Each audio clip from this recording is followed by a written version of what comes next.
Welcome everybody, welcome back to the CJAM Sessions, or if you didn't attend last week, welcome to the CJAM Sessions, right? So CJAM Sessions is our new way of bringing conversion jam and CRO and growth goodness to you.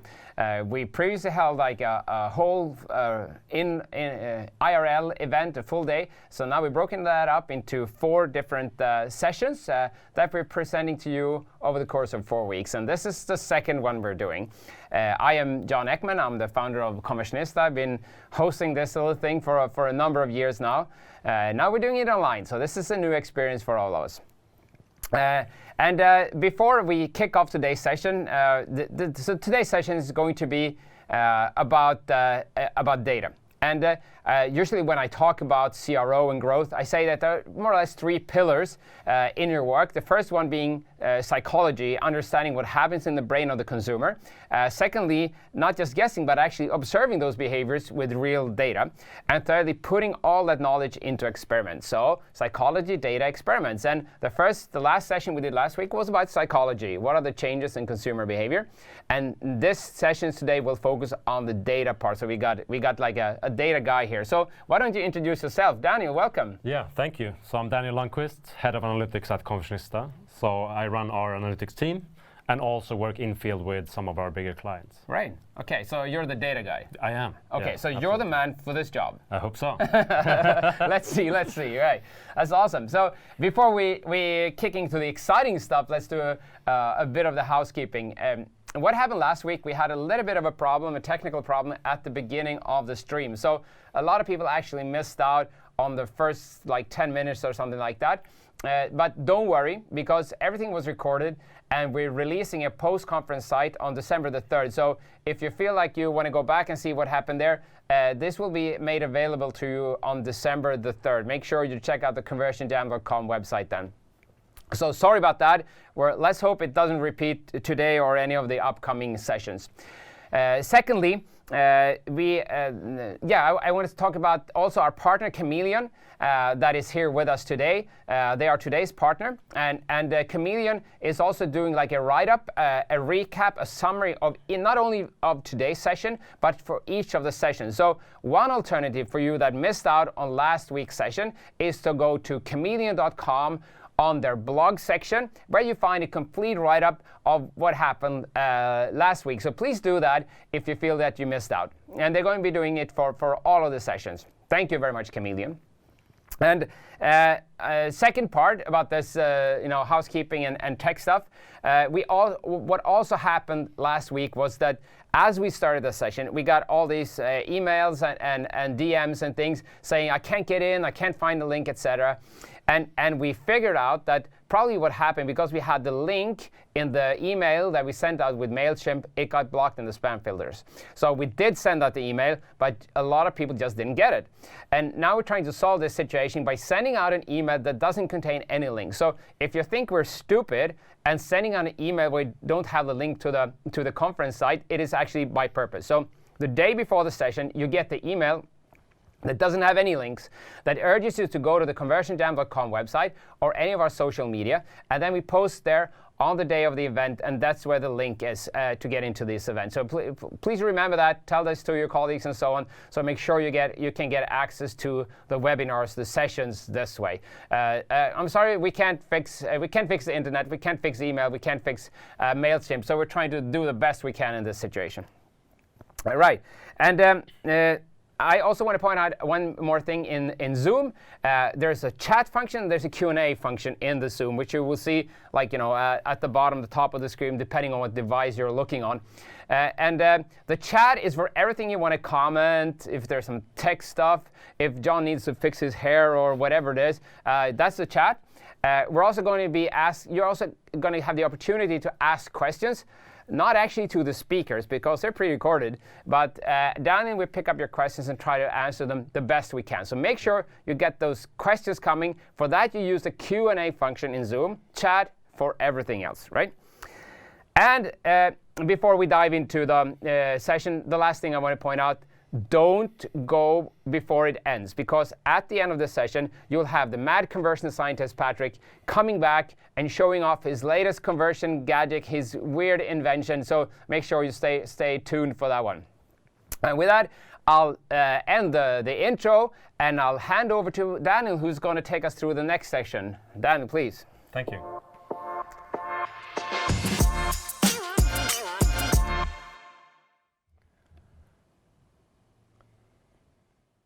So every company has different circumstances in terms of the expertise they have in-house, the business model they have, and so on. So these questions are definitely different depending on the context that you work in. So we have a couple of questions for you that you can answer at menti.com. You're going to see the code here on the screen very soon.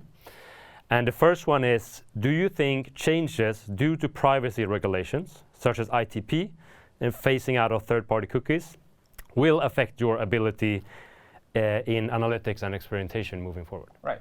So it's two camps. This is like, this is some weird stuff happening in the future. Not paying too much attention to that. Probably not going to be a game changer. Exactly. And other people are scratching their head and like, my God, what are we going to do? End of the world kind of thing. Yeah. Yeah, And exactly. where are you there? Yeah. Okay. Cool. Got it.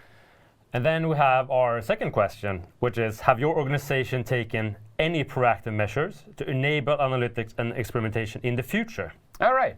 Same there. So it's like, we're working on this now. Or it's like, if the shit hits the fan, we deal with it. Yeah, exactly. Okay. Actually doing something about it. Yeah. Okay.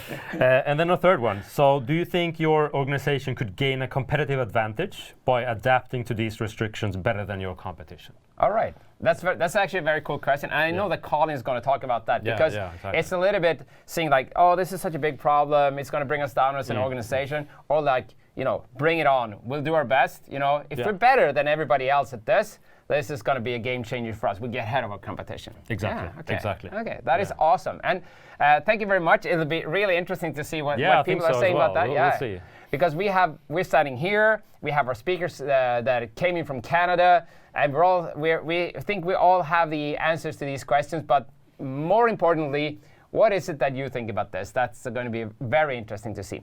And with that, we'll go to the speakers. And actually, when this happened, we're going to have to go back in time because they're in Canada, and with a time difference, it was just too much hard work for them being up at, 3 o'clock in the morning to do this live with us, unfortunately. So we pre-recorded them. Let's go back 10 days in time and see what happened then. So exciting. Time travel. Yeah. I mean, it's here. And here we are now with a bit of time travel, like 10 days ago when we actually recorded this. So I got with me live now, as it was before, from Canada, DiTomaso from Kickpoint and Collin Tate Crowell from Kameleoon. Welcome, guys. Thank you. Hi, everyone. Hey. Yeah, it's great to have you here. You're both incredibly insightful into this whole thing about, as you call it, Collin, the death of the third-party cookie and what it'll mean for us. But let's tone down the drama a bit, and I'll basically just hand over to Dana, who's going to cover some of the things that are happening with perhaps our most important analytics tool, Google Analytics, and how that's going to change and what it means for you and what you should do now to prepare for the future. Dana, take it away. Thank you. Thanks, John. Yeah, I can't guarantee that GA is the answer to all of your cookieless issues, but GA4 does have a lot of really interesting stuff that I think is actually going to help you with the death of the cookie and all the melodrama associated with that. So GA4, I think, is something that a lot of people are really struggling with because it's come out. Google said GA4 or else. It's when you go in and create a new property in Google Analytics, GA4 is now the default. You have to go into extra options to create the old kind of Google Analytics, which is called Universal. And so a lot of people ask, isn't GA4 just a more difficult to use version of Google Analytics? Because if you're used to Universal and then you go into GA4, it looks completely different. It looks really confusing. The things are named differently. Nothing's where you would expect it to be. Where's bounce rate?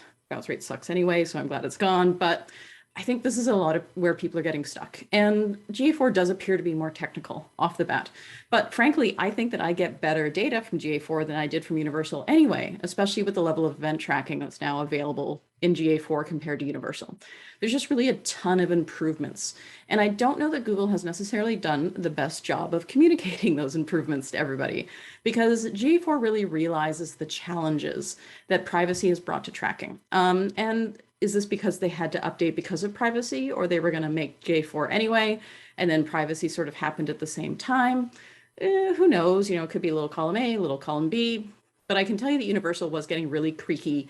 It's old. It's been around for a long time now. And, you know, for example, when Universal came out, we didn't have tabs, or people didn't use them a lot. The way in which people have used the internet has significantly changed from when Universal first came out. So even that right there says that it was time for GA4, and Universal really needed to change. So one of the biggest features in GA4 is conversion modeling. And when GA4 was announced as being out of beta, this is what they talked about. But again, Google, not necessarily the best communication around this. So Google's own words are that conversion modeling refers to the use of machine learning to quantify the impact of marketing efforts when a subset of conversions can't be observed. Essentially, it's extrapolating based on other people's data. So if we know that, you know, based on observed behavior, we see that this number of people, you know, 10% of the people that we can observe did convert on this page, then if we know that this is other subset of like 30 people that we can't observe, then we can assume that they would have a similar conversion rate. Is that true? Whether or not, I don't know. But the thing is like, I don't think enough people realize that we never had this data to start with. This data has not exactly been accessible to us, and it's been being taken away. This data has been slowly going away from us for years and years. I don't think people really think about, for example, the impact of ad blockers, particularly if you work in any sort of technical industry whatsoever. If you compare your server logs and you compare Google Analytics, ad blockers were already a problem for you. You were probably losing anywhere from 20% of your traffic. GDPR and cookies, you know what happened. As soon as those cookie notifications came in, people said, no, don't track me. And all of a sudden, the amount of sessions you had went down because all these people basically dropped off the grid. You already didn't have those people. You know, Safari and Firefox, with their use of the intelligent tracking prevention technology, you already have no idea what those people are doing because their cookies are resetting every single day. And there's more privacy-focused technologies on the horizon. So we already can't track these people. Just FYI, you already are stuck there. In Universal, you could not track these people properly. And sometimes we get emails from clients and they would say, well, you know, we saw that we had 4 conversions in Google Analytics, but then we had 6 form fills in HubSpot. And why isn't that matching up? It's like, yeah, those 2 people were probably using ad blockers, because you can hide from Google Analytics with an ad blocker, but you can't hide if you actually fill out a form. We already couldn't track people. And so I think this method of conversion modeling really helps you look at a more comprehensive evaluation of what's truly happening on your site or in your app, even though there's some extrapolation involved. You know, privacy is already here. Cookies are probably the last thing we need to worry about, honestly. You know, you already can't track people. You're already making decisions based on bad data. And this conversion modeling should help you at least fill in some of the blanks that you already have and probably aren't aware of the fact that you have. So one of the big questions that people ask me is, how are users tracked in GA4? And the question that I ask is, you know, what do you count as a user? Because there's 3 levels of user ID tracking available. The best one is by user ID. So if you have a login on your website, or if you're tracking an app, that's the best kind, of course, not necessarily accessible to everyone. Google Signals is the next level, and that tracks opted in and signed in Google users. So for example, if I'm on my desktop and I'm signed into my Kickpoint email, and then I go on my phone and I use Chrome, and I'm also signed into my Kickpoint email there, then it knows that I'm attached to those 2 sessions. And then the third option is device ID, which is currently what a lot of people use now, and that is reset every day if the user has an ITP browser like Safari or Firefox. So, of course, the question is, what should I be doing now? Yes, GA4 is out of beta. I know people think it might still be in beta. There's parts of it that are still in beta or alpha, like the measurement protocol where you can push sessions in from third-party sources. That's still in alpha. But you should be using GA4 now to get ready. And I'm going to go over some really specific things you need to be doing right now. Yes, you should be using GA4 right now. So start getting that data in there sooner rather than later, because I think endgame eventually, Google is going to force us all to use GA4. So start getting that data in, because you can't move data from Universal to GA4. You just got to start getting new data into GA4.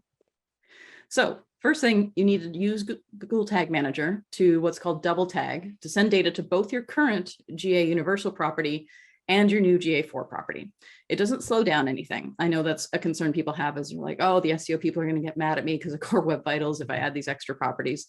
It does not impact that. I've had 4 versions of GA Universal and 4 versions of GA4 running on our own website for testing. No negative impact on speed. It's fine. You do need to use Google Tag Manager though. So if you aren't using that, time to get on it. So sorry, really, you have put it off for quite a while. It's time to start using Google Tag Manager. Technically, you can put GA4 on your website without Google Tag Manager, but it's not recommended by Google or really anyone else. It's time to use Google Tag Manager. You got to get on there. Also, as I said, not everything is supported yet. So measurement protocol, where things get pushed into GA4 from third-party sources, is in alpha. So there isn't necessarily a ton of integrations yet. GA4 probably won't be your main day-to-day analytics tool just yet. You probably use it for some stuff. The path analysis, for example, is exceptional compared to what we had in Universal. You'll love it, I guarantee it.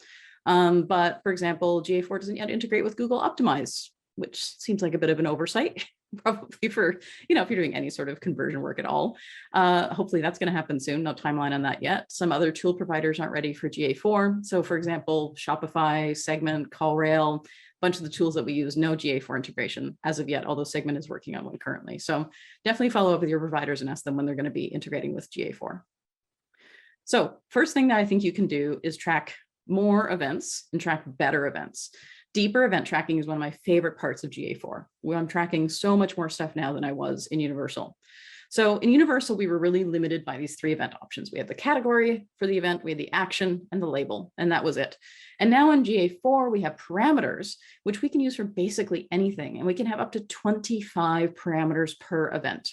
So you don't recreate the category action label hierarchy in GA4, just free yourself. Your mind is now open and you can create up to 25 parameters per event. So just imagine all the extra data you can capture for different user interaction events, much less conversion actions.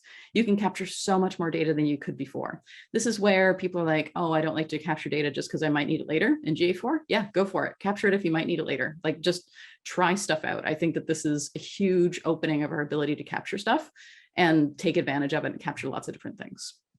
So for example, one of the things that we are tracking for our clients is how people navigate from one page to another, which you could do at Universal, like pretend it's like clickstream tracking, but it kind of sucked. So now what we have in Tag Manager is we're recording when people click any link internally on the site. Was it a header nav? Was it a body link? Was it a utility menu? Was it a CTA link? Was it a footer link? And then we use this path analysis exploration, which I'm showing here. And this is for one of our clients.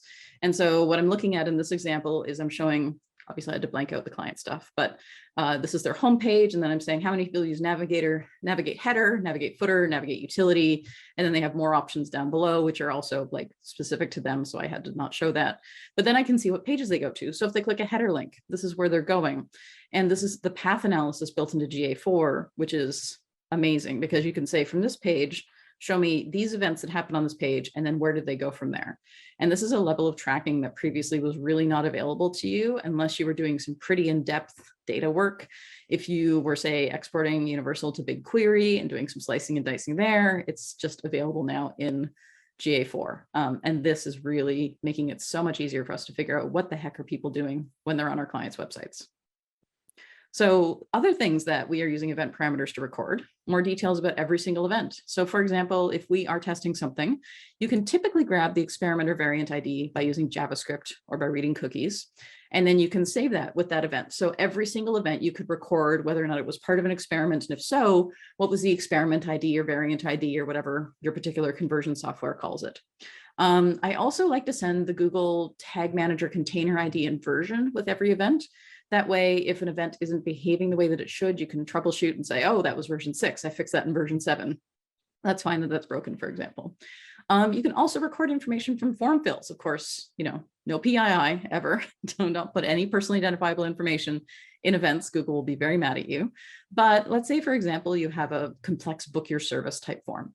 And we're recording as much as we possibly can with this form. For example, the type of service they requested, maybe their destination zip code. Again, not a lawyer or privacy lawyer. This may depend on the privacy rules in your area. Some countries like Canada have much more lax rules than other countries when it comes to recording this kind of stuff. So obviously make sure you're not recording too much stuff, but you can record lots and lots of things, and GA4 really gives you the room to do so. I also really like using geolocation databases. Again, you may not be able to do this. We can't do this for all of our clients, but then you can grab things like the postcode as a zip code or the lat long of where that person's physically located without actually making them click a, yes, I want you to track my location type notification, which nobody says yes to those, I don't think. So then you can determine how many of your visitors are actually in the service range for individual locations if you work with a local based business.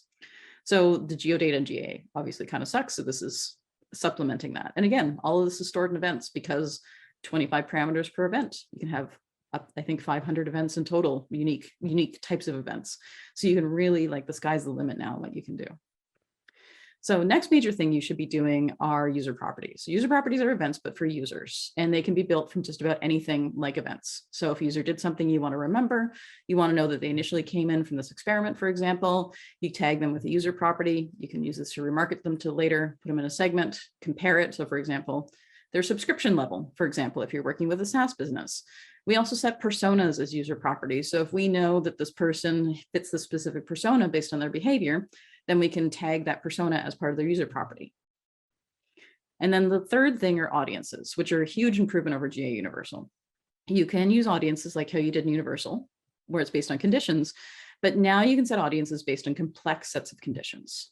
So for example, all these kinds of audiences are easily built in GA4. You could have done some of this before, but the time-based nature of it is really what GA4 is great at. So users who purchased immediately after signing up for your newsletter, like in the same session, or users who purchased 2 things over 2 separate visits in 30 days and came from Facebook originally. Again, this is where you can work in your experiment or variant IDs as well. And you can also use something called audience triggers and trigger events that would be attached to these users. So for example, this is a non-real example of what I mean. I can say that form submit equals newsletter. So they signed up for the newsletter and then they, looked at or purchased a specific product because maybe you have some sort of, 10% off when people sign up for your newsletter. And then you can set a membership duration. So in this case, we said 30 days, then they drop out of the audience, for example. And then you can use the audience trigger to trigger an event when people enter this specific audience, which then I can use for more audience building or remarketing or segmentation or analysis. So if you set this audience to be 30 days, and then on the 31st day, at some point in those 30 days, I'd unsubscribe from the newsletter because I didn't want to get your newsletters anymore. 31st day, I go back to buy something, I subscribe to the newsletter again, so I want that 10% off coupon again. And then I buy something again, then you would trigger this event a second time, for example, with that checkbox checked. Combine this with things like what experience people saw when they first got to the website, and then you can really start to see the long-term impacts of the testing that you're doing. So also, don't shut off Google Analytics Universal just yet. As I said, not everything in GA4 is done. There's some basic stuff like filters that don't exist. If you're used to using those, like there are filters technically, but they're really rudimentary compared to what we had in Universal. So don't shut it off just yet, but just open up GA4, start sending data there, and get comfortable with the process. I think that's the most important thing to do. So if you're feeling overwhelmed, totally fair. This is a lot to take in, obviously, in 15 minutes. So this is a bit of shameless self-promotion, I'm not gonna lie, but my course just came out on Monday. So when we're recording this, and it's the exact process we're taking clients through when we set up GA4 properties. I have included spreadsheets that we actually use ourselves internally at our agency when we move clients from Universal to GA4. So if you're feeling stuck or overwhelmed, check out this course. It will 100% give you a path forward and the exact process that we follow to migrate our clients from Universal to GA4. Thanks very much. Wow, that's amazing, Dana. I just feel like you spoke for 15 minutes and I'm going to have to block 15 days in my calendar to digest what you just said. But if I make a short attempt at addressing one of the things you said, it seemed to me a little bit like what you're saying is that there's a bigger problem with actually stitching now that the cookie goes away. It's a bigger problem with stitching the sessions, and Google will do that with AI and automatically for us in the background. But then when you look at within the individual sessions, there's going to be much richer data so that we can understand at a more deeper level the behavior of the people that come to our website. Is that correct, or did I get it wrong? Yeah, I think that's right in the sense that we definitely can capture more data now. It is up to us, though, to capture this more data. And I think people are going to have to take some time to think about what they want to capture. Whereas before they were like, yeah, I can't see that anyway. You can see everything, capture whatever you want. But I also think that this data already didn't exist in terms of stitching between sessions. I think that GA4 sort of recognizes that problem and has a solution to deal with it as much as you can. But I already think that we didn't have this. I think it was the thing that people didn't want to talk about. I think when intelligent tracking prevention came out, I think that was a huge problem. And a bunch of analytics people were like, nobody say anything, okay? We already couldn't track people. If you go into your Google Analytics now and you see what percentage of people are using Safari, just pretend that those people don't exist when it comes to multi-touch attribution, because you can't track them. Right. And so I think that is like the big unwashed secret in Google Analytics. I think GA4 sort of is now it's bringing out to in the light, but it was open. already there. It's now out in the open. Okay. Yeah. We're all talking about it now. Yeah. Okay. Thank you for it. Now we're looking behind the curtain. So Collin, behind the curtain, what were your reflections about Dana's talk? Yeah, I know. I'm going to take several days to process that too. So it was really interesting. Thanks, Dana. You mentioned and alluded to this. I'm curious what your thoughts are on Google's motivations behind the release of GA4. What came first, the death of the third-party cookie or Google's dedication to our consumer privacy? I mean, GA4 came out of Firebase originally. So I think Google already had this sort of idea when it was app tracking. And then I believe that as they realized like how much better the Firebase tracking was, they're like, can we apply this to websites? Google Analytics is getting a little creaky. Should we upgrade it? And then the cookie stuff, and Google can see the writing on the wall, right? So it's all come together at the right time. Firebase probably came first before we started thinking about this because it's been around for a while. But I imagine it took on new urgency as, especially with GDPR, I think was a big wake-up call for a lot of people. And I think that that's really where probably Google started pushing it and saying, all right, we got to make this happen. And it's why I think the GA4 feels a little unfinished, because they may have tried to push it out to time with Flock, which is now delayed, but it was supposed to be happening right around now. Yeah. All right. Well, I'm going to touch on those motivations. Motivations. Good. So that's the tech geeky part of today's session. And now we're going over more to the business side and looking at some research, some insights that Kameleoon has on how companies are actually reacting in this new situation. So with that, I give it to you, Collin. Thanks, John. Thank you, Dana. I really appreciate you guys having me here.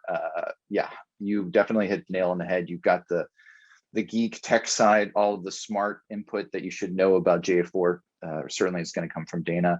I did want to just take some time to talk about the original research that we did here at Kameleoon this year, but also really to how to talk about data versus like how to process it. So again, my name is Collin Crowell. I'm the Senior Director of Marketing Partnerships here at Kameleoon, North America. Very happy to be here at Conversion Jam. Kameleoon is an advanced A/B testing and personalization platform. We're also proud sponsors of Conversion Jam. And as a sponsor, I'm supposed to stand here and give you a boring speech about our technology and our position in the market and so on. But I really don't want to do that today. In fact, I'm going to try to use my 15 minutes of fame to do something else entirely. So I interrupt this regularly scheduled program. Again, where Dana talked about how to capture and analyze data using GA4, I want us to talk about how we should talk about data. And I want to use this moment to share an opinion that I hope many of you watching and listening are going to agree with. Good riddance to the third-party cookie. I feel like we should have bonfires lit up on the street when this thing goes away. We should be dancing when this thing is finally out of our lives as optimizers, which is why I'm calling on all optimizers in the world to unite. We should be using the death of the third-party cookie as a rallying cry to strengthen our capabilities and importance in business decisions and conversion, engagement, you name it. When you hear about the third-party cookie dying, I want you to start thinking about how you can start talking about the first-party cookie, because we're never going to be able to help out brands optimize their digital experiences when they're more focused on how to acquire traffic. we have to talk about what we can do with the first party cookie, not the third. We're never going to be able to have the impact that we want to have if we're just getting our time sucked into what to do now that the third party cookie is gone.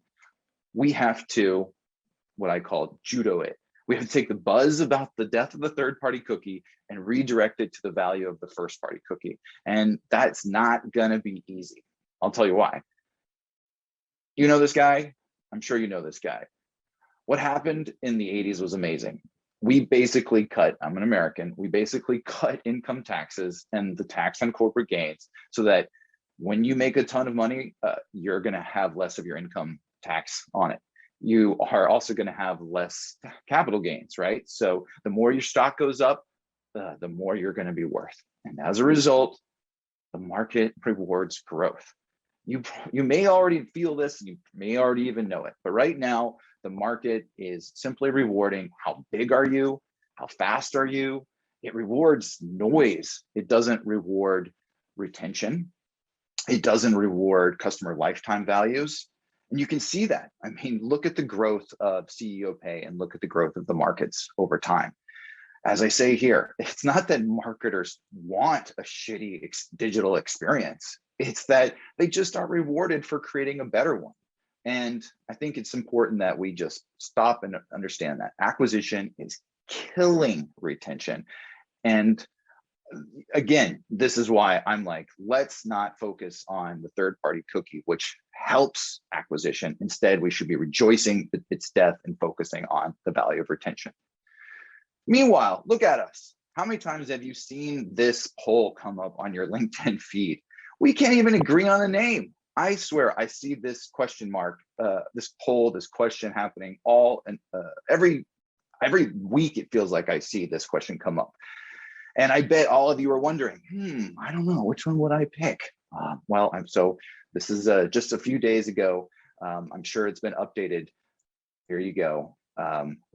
It looks like digital experimentation is outperforming CX optimization. But again, a lot of ambiguity, a lot of lack of like organization about what we even call ourselves. So this isn't going to be easy. I want to admit and acknowledge that we are making strides. That is, the retention side of this equation is starting to grow in importance. And I have to thank Europe for this, right? Dana did a great job mentioning like how GDPR is helping catalyze interest in data privacy and data security. The loss of the third-party cookie is going to make it harder and more expensive for brands to acquire customers. Brands are going to have to look more closely at the value of retention, which is an opportunity for us as optimizers. If it weren't for your dedication to data, Europe, we wouldn't even be having this conversation. So I wanted to pause and thank you there. I mean, again, I have a hard time believing that any of the big four care about data privacy and data security. They really are reacting to an important moment in human history where consumers are taking back their ownership of content and privacy. And yeah, happy that GA4 is going to make that better and easier. But I really, again, want us to focus on the fight ahead, the battle that we're up to. There's a joke in Seinfeld where, have a Coke machine. You can't just run up to the Coke machine and knock it over. You have to rock it back and forth. So I just want to point out, I'm not sure if we've reached the tipping point here. Again, this is a survey from HubSpot. It was about the death of the third-party cookie. And a few of these stats like jumped out at me and they drove me nuts, because here you can see 30% of marketers say they're confused about what kind of data they're going to track. I mean, they've always been confused, in my opinion. They've been chasing this acquisition tail for decades. And so again, I think we've got more fight ahead of us. Here you can see it's not as if they're going to suddenly say, oh, I am going to focus on customer experience more. I am going to value like first party data more. No, they're just trying to think about how they can spend more ads. There is some, ad money on ad spends, digital ads. And there are some positive signals here. You can see that some marketers are planning to invest more in email marketing. We know that's a useful way to build customer loyalty, improve customer experience. You've got this customer, why not take good care of them? You've got somebody that is interested in what you do. So it's nice to see that. And it is nice to see that there's more money being spent on mobile messaging and mobile apps. But have we reached the tipping point? Hell no, we have not. Digital ad spending is just surging right along. They're going to continue to spend a ton of money on building up that funnel, acquiring traffic. They're not committed to retention as much as we'd like. Why? What's going on? I got to tell you, I figured it out. I mean, you may have figured it out earlier than me, and so I'm happy for you. But guess what? Brands are terrified of data, just flat out terrified. And I have to care about this. I care because it's my job to care. We are in the business at Kameleoon of making every customer experience better. So we have one platform with these 3 solutions that's designed to give marketers, product managers, and developers these solutions to improve every customer experience. One of our unique selling points is our commitment to data security and privacy. In that sense, we feel like we're ahead of the regulatory curve when it comes to data security and privacy. And we genuinely care about it. So with that in mind, we began to reach out to people and organizations that we thought we could trust to tell us more about what our brands that should be caring about data privacy and security do. So we hired Forrester to do original research in banking, insurance, and healthcare. If these reports basically reached out to executives, and if anybody wants these reports, just follow me on LinkedIn or DM me on LinkedIn. I'm happy to share them with you. Today, I'm just going to share with you some of those highlights, so that way we can understand how big of a fight we've got ahead of us. So focused on North America, emphasis on leaders, emphasis on practitioners. You can see who Forrester reached out to and who we spoke with. There were over 100 of these in each industry here in North America. And guess what? The findings were everything we already knew, right? The value of optimization is undeniable. Here you can see those brands that can regularly apply customer insights grow 5 times faster than those that do not. Of course, all of these leaders in these industries agree. Yeah, woohoo, of course. And you look at the survey and they say, we're investing in data and analytics. Digital engagement couldn't be more important to us. Look, most of them, of course, are not optimizing their CX. We even see them leapfrogging over to doing personalization without any evidence that it delivers a better customer experience. So again, no one's optimizing their CX, or very few of these brands in these spaces are. 7 out of 10 of these brands don't even have a data strategy. So for me, this isn't about third-party cookies or the death of it. This is really about a fundamental and deep-rooted problem with how brands appreciate and understand how to use data analytics. These brands feel like they are getting too much data, they're getting too many types of data, and the data is coming at them too fast. And to make matters worse, their concerns about regulation are exacerbating their fears of data. Here you can see a lot of confusion about first-party data itself. Many of them believe that anonymous first-party data is risky. So again, a lot of room for improvement here. I stop and take time to think about this. It makes sense. If you're surrounded by darkness, then everything you see or can't see is a threat and a danger. Everything looks terrifying. We found a way to overcome this fear is to not talk about building, a data government strategy, but to talk about finding a customer pain point. You understand that customer pain point, and so many things come into focus. It becomes less about this massive thing that you need to undertake, and more about how you can help the customer improve and achieve the goals that you want them to achieve. And again, things come right into focus. You don't have to be so terrified. So I found that this approach to speaking about data is much more helpful. Again, we like to think that they're very sophisticated, and they have a lot of sophisticated executives and lingo, and they're told a lot of sophisticated things, but very few of them can crawl, walk, and run, which is why we back it up and say, okay, we know you're terrified of data, but you need to be more terrified of creating shitty digital experiences and losing your customers. Which is why I like to give them this sort of handy guide here. It's really just a simple graphic, right? On the left-hand side, you can see the types of different data used. You can see the difficulty of these different optimization techniques. We start at the bottom of this pyramid, right? Start with simple A/B testing, right? Start with using anonymous customer data. You don't need to jump up to profile-based targeting, worry about PHI, or worry about all of these sophisticated CRM connections. You also can see on the right-hand side that we try to make it easy. If you start at the bottom of the pyramid, you also are dealing with little to no regulatory risk. So again, always trying to make it simple. Crawl, walk, run is an important way to help these brands understand how to talk about data. And again, these are some of the key takeaways that we always try to talk about with them is you don't have to choose between compliance and optimization. There are solutions for you and partners and amazing agencies that are compliant, can sign business associate agreements. Being good at delivering great customer experiences and being compliant are not exclusive. And again, don't worry about tracking a gazillion things. Try to just focus on being customer centric and start at the bottom of the pyramid. All right. So again, brothers and sisters, don't be duped.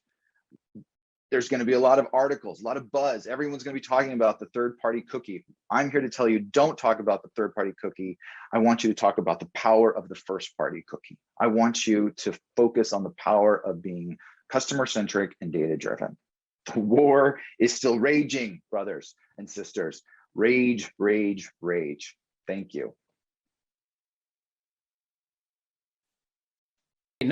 No, thank you, Collin. That was again amazing. It's such a truckload of information now going into my brain, and I have all these questions I written down here. But since I'm not the smartest person in the room, I would actually want to pass it to Dana. Dana, this thing about brands being terrified of data, you agree? What's your take on this?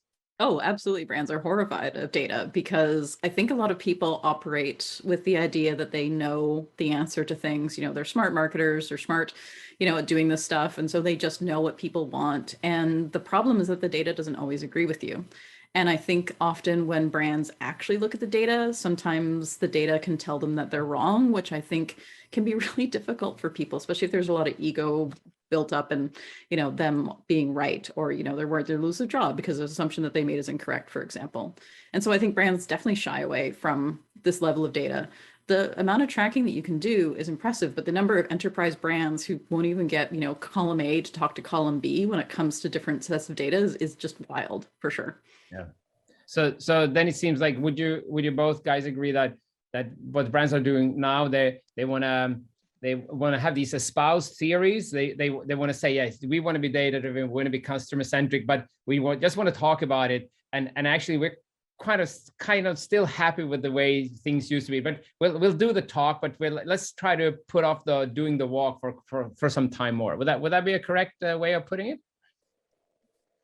I think that's part of the answer, but I think we also have to, like I said, back up and really understand what's happening here. They are not rewarded for being data driven. They are not rewarded for being customer centric. Mm-hmm. They're rewarded for when their stock price goes up or how many new users they can throw into the marketing funnel. So until we start to really speak and understand their motivations, then I think we're going to continue to run and butt our heads up against the wall. And then to make it even more difficult, Dana's exactly right. Like, who wants to be accountable? That's a terrifying thing. So yeah, there's a lot of difficulties ahead of us. Yeah. Okay, then one final question. With that you on the barricades and we're raging against this thing, the first party cookie. So will there be like a torch song? Will you come out with when can we expect the single from Collin on Spotify about the first party cookie? When? No, believe me, I'm working on my hit new single. I see, the masses like pouring over a concrete wall. I see, the Battle of Endor bonfire burning. I mean, this is going to be a moment, people. So I'm hoping that you join me, because right now all we're doing is talking about the third party cookie. Yeah, okay. So let's join behind the first party cookie. Thank you, guys. With that, we're actually going off this pre-recording, going back to the live studio with another version of me, something like 10 days from now. So thank you very much, guys. Thank you. Thank you. Okay, we're back here in the studio, and I think the one thing, there are two things that I'm thinking about. The first, of course, is I'm that single by Collin. It's like, oh man, I'm waiting for that. I can't wait. We all are. We all are. And secondly, I really like this slide with I touched on that in the beginning. I really like this judo slide, and I truly think it makes me think of a guy named Lance Armstrong. Okay, he was doping. He was a cheater. He said one thing that when the weather was really bad, when it was like an awesome, shitty, rainy, cold day, he said that's the best day, because he knew that he was better than his competition. So he just wanted the conditions to be really hard, because then he thought he could gain even more advantage. And the way that I see this, that's the approach that companies should take, not the cheating part, but but basically seeing this going is gonna get rough. That's good for us because we're better than our competition, so we'll take on this challenge and we'll outpace our competition. That was really the key thing for me. What about you, Daniel? Yeah, I mean, I agree definitely with Dan about the GA4 changes. Yeah. It's not a perfect system, absolutely not, but it's definitely a move in the right direction in terms of just your overall data. Yeah, I would say. And then Collins with the death of third-party cookie, 100% agree with that. And I think it's a great change, actually, because it forces companies to actually take responsibility and charge of their own data collection and not rely on third parties. So stop talking about that of the third party, but the resurrection of the first party cookies. Yeah, maybe, yeah. Okay. Let's call it that, yeah. Okay, good. Fantastic.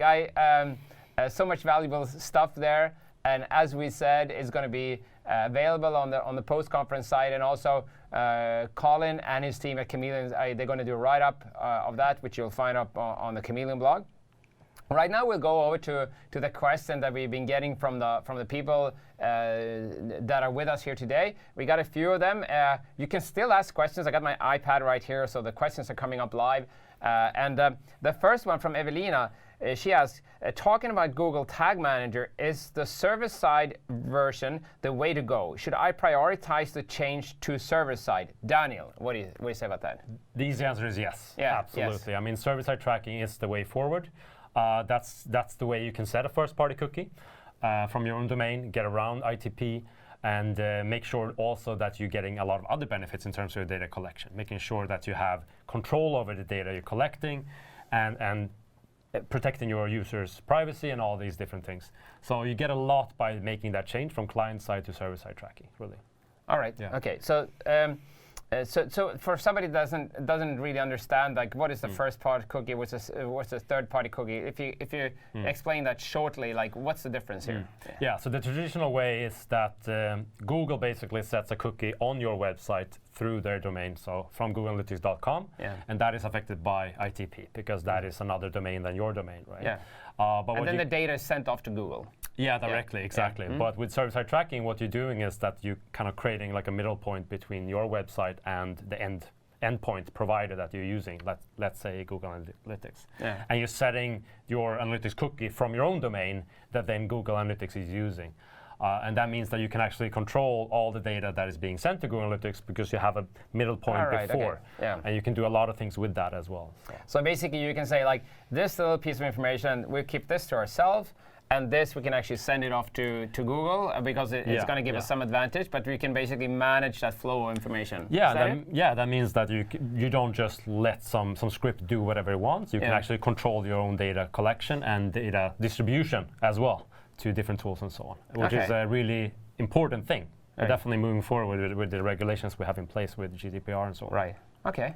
Yeah, because it sounds like a really good idea because on the user side, mostly the thing you see right now is that you're just consenting to all these like cookie policies. Yeah. So it seems like the effect on privacy right now, short term, is kind of stupid because you're just clicking this thing and you still don't know what the hell is going on, right? Yeah. But it's forcing some long-term changes which are going to be good. Is that how we should see it? Yeah, and I think it forces companies to actually think bigger in terms of their data and their analytics work in general, because you cannot just rely on a third-party tool and then stay there. You actually have to think about bigger perspective, a strategy of using data and how you using that data, how you collecting it, how you analyzing it, and so on. So it kind of forces another perspective, which I think is a good change.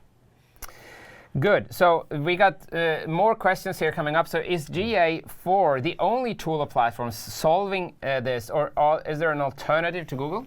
So in terms of data collection, there's definitely other really good tools as well. So my recommendation would be Snowplow.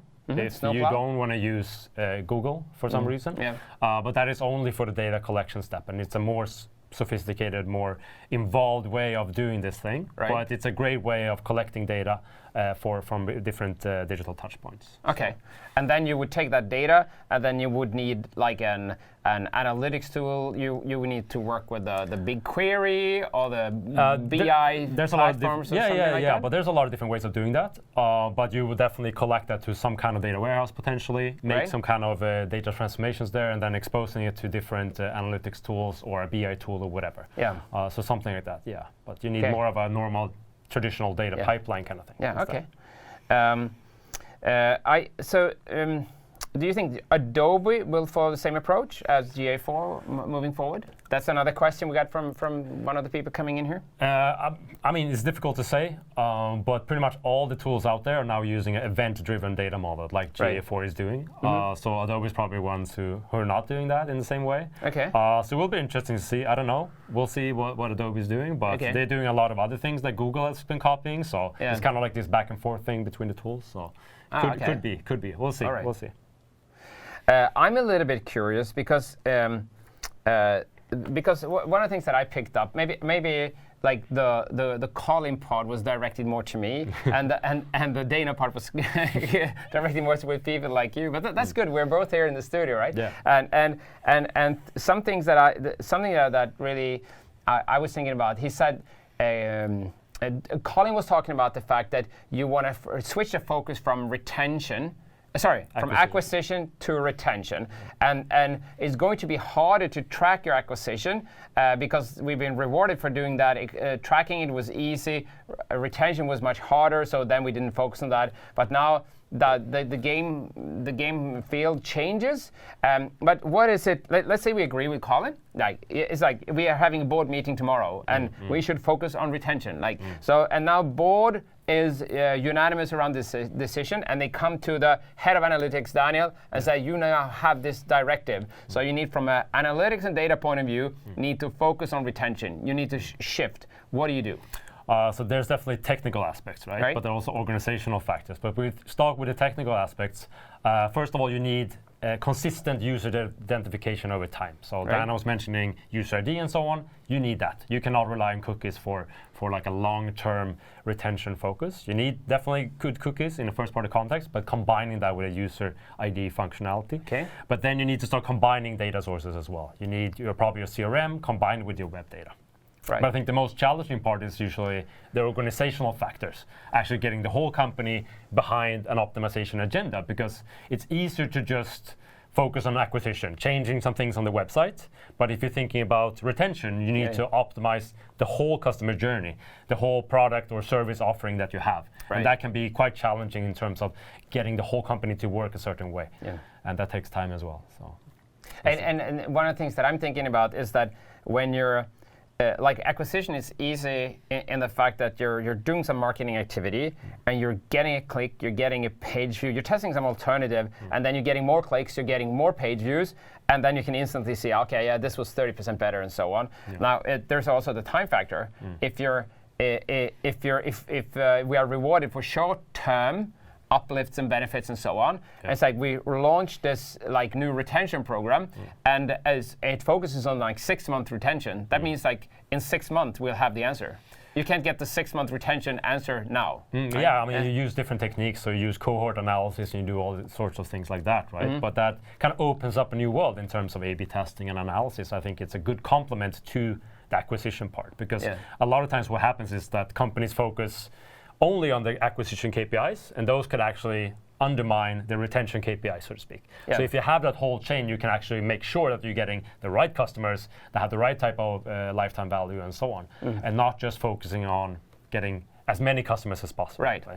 So in the last session, Bart Schutz, he was talking about something he called it value-based metrics. So I didn't know if you tuned in, but basically he was saying they were doing a test with a telco operator, and they saw an uplift in the terms of the number of plans that they sold. But then they also saw that a lot of younger people, they didn't buy enough data, so they needed to come back and buy more data, which became more expensive for them. So they made more money, but then it was against their values to give like a worse product for the end user than they could have gotten. So they stopped that test and switched to the other one. And so we often talk about, when we do testing, we talk about control metrics that are basically saying, like, we're seeing this effect, which is our main positive one, and then we're also seeing all these other effects, and we need to, oftentimes you're just shifting between the different metrics, and you need to see the whole picture. And I think that's a little bit what you're saying. Yeah, exactly. Yeah, exactly. Because it's very easy to look at small part of the customer journey and optimizing for that, and not seeing the whole picture. Right. And a kind of retention focus fixes that to some extent, I would say. Okay, good. We're done with the Q&A session, but let's see. We also asked some questions. These were the questions from you to us, right? And we also asked some questions to you in Mentimeter. So let's switch to the Mentimeter, not questions, but answers, and see what you guys out there are actually saying about this, because we're just making hypotheses here. Like we're not connected to reality or anything. Like, so here's the reality. So the first question had to do with the perception if these changes in privacy regulations, third-party cookies, etc., will affect your abilities in analytics and experimentation. And the answer here is that the majority, there's a 7.4 on a 10 scale here. So most people think that yes, this will affect us. What's your take on this, Daniel? I mean, I agree. You agree? Definitely it changes things, but for the better in a longer time frame. Okay. But short term is definitely more difficult because you have to change things, because you cannot just keep going as the status quo. You have to change things and evolve, so to speak. Okay. So, that's good. So that's almost like a no-brainer. So that was good. So we're checked. Like, got it.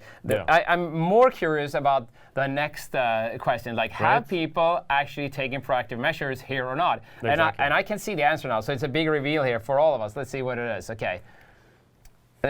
Okay. It's around half. It's pretty much in the middle. So about half of the people are taking these measures. But there's of course a laggers between 7.4 people that see the changes and 5.9 the people that actually done something about it. Yeah. So between 7 and 4 and 5.9, there's some people there that need to get their shit together, right? Yeah, but I mean, obviously there's going to be challenges that we all have. But if you don't take any action here, then you will be in a problematic situation. Yeah. But you can get ahead of it, so to speak, and actually make a positive change in this area as well. Okay, good. So get to work. That's the message we want to say here. Last one. Do you think that there's a possibility for you to gain a competitive advantage by like being better at this whole thing than your competition? That's 8. There's an average of 8 there. So actually, a lot of people think in this session at least that they can use it. That's a very yeah, but I think that definitely is true, because if you have better data and you're using it and analyzing in a way that provides more value than your competitors will do, then obviously you're going to have a competitive advantage. So why not? So this thing is going to affect our work. Check. It means in the future we can have a competitive advantage, and we're not doing as much about it as we should right now. So that's like summarize it pretty well. So everybody out there, just we're trying to send you these slides, this video, give it to the board, give it to the management team, and tell them like, we just saw this thing, and now we can see what we need to do. So that's the only takeaway that you need from today's CJAM session.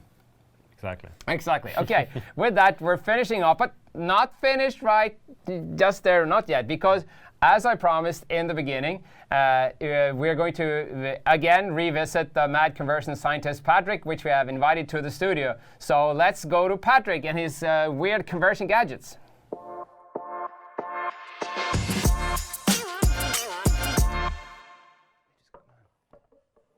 Okay, Patrick. Thank you. It's thank so you. good to have you. Yeah. For those of you that didn't see this last time, Conversion is a mad conversion scientist, and he's coming up with these like crazy gadgets that help us with our conversion. And last week he showed us these funnel visualization glasses, which you can look wherever you want to in your funnel. You can find your leaks, and it's powered by some crazy AI cloud quant computing, something like that. Something like that, but Yeah. any sufficiently advanced technology is indistinguishable from magic. So From magic. So yeah, it's pretty close to magic. yeah, pretty Yeah, close, okay, pretty I close. got it. Okay, cool. But this week you come up with something else, and I'm so curious. So I tried to visit you in your lab to kind of get a sneak peek, and this is how it played out. Okay, we are back at the workshop of the mad conversion scientist Patrick. What is going on here? Why are you here now? Why are you disturbing No, me? I'm just curious. Like, oh look we've at that! been- You got the conversionista No. logo type, isn't it? It has that shape. Yeah, but yeah. That's not. It's not just a logo type. Uh-huh. It's something way. It just happens to be a very optimized shape for good things. It's something Okay. way more than that. That creates conversions or Indirectly, but can you stop? Yeah, okay. like, I won't interrupt you. But diminishing make my sure work? you got that finished to the CJAM Sessions, okay? Yeah, it's So, what it's so for. I just go away, All okay? this is Yeah, for CJAM Sessions. yeah, I know. Okay, sorry.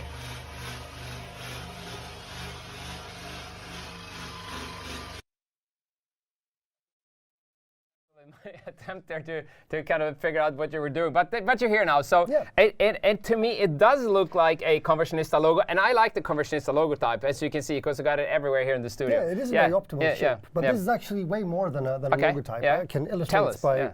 if we turn around like this. Oh, look at you that, can notice man. This is Yeah. actually something way more than that. Yeah. This is a conversion magnet. Conversion magnet. Yeah, Okay. How does it work? Yeah, so essentially you take this magnet and, Yeah. and you put it on top of your server stack. Yeah. And then it attracts conversions Yeah. as the traffic comes in there. So Yeah. I prepared a little demonstration to Okay. illustrate how it Let's works. Let's see. So if you imagine that this is users that you want to convert. Okay. Yeah. They come into your server here, and you have the magnet on the Yeah, server. yeah, okay. And then it just like magically attracts them and okay. brings them into Yeah. the final conversion goal. Okay. So it's a very practical gadget to have in your server room. Yeah. Okay. So yeah. So if I want one, I'll just order one on your website. Is that? Yeah, ordering. Yeah, we should probably figure that out Oh, actually. okay. You haven't really figured that part out yet. It's not so magic then.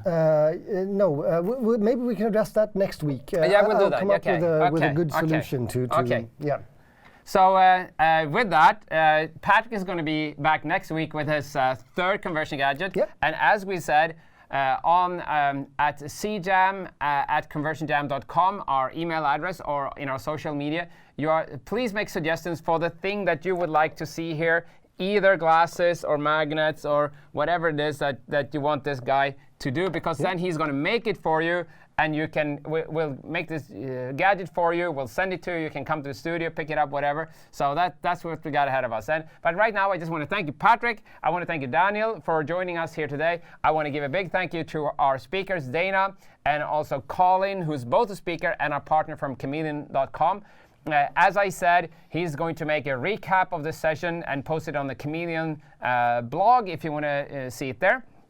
I think we had a terrific morning here in the Park Studios, and for next week, what's going to happen is that we're going to have the third CJAM session, which will then look more into experimentation, as I said, psychology, data, experimentation, and we're starting the day with the world-class best-selling author Nir Eyal, who wrote the book Hooked, about how you create habit-forming products and services. He's out there with a new book called Indistractable that has more to do with how you focus your work as a team, as a family, as a person, and become indistractable in this new world we're in, the hybrid workplace and so on. And then we got Hazijir from Optimizely, who looked into thousands of clients that they have and try to distinguish what is it that the winners are doing, the world-class leading companies in experimentation, the ones that have a higher win rate, that has a higher uplift and so on. What is it that they are doing that is different from everybody else? So he's got some really interesting answers there.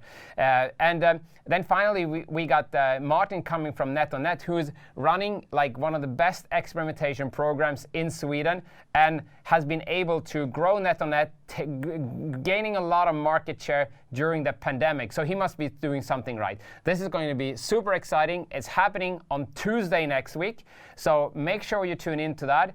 And for that, I have nothing more to say. And I hope you get a fantastic work day. Go to those people that need to make decisions about your data and say, like, we got this huge opportunity. We're following Collin's Torch first party cookie song and going into the future.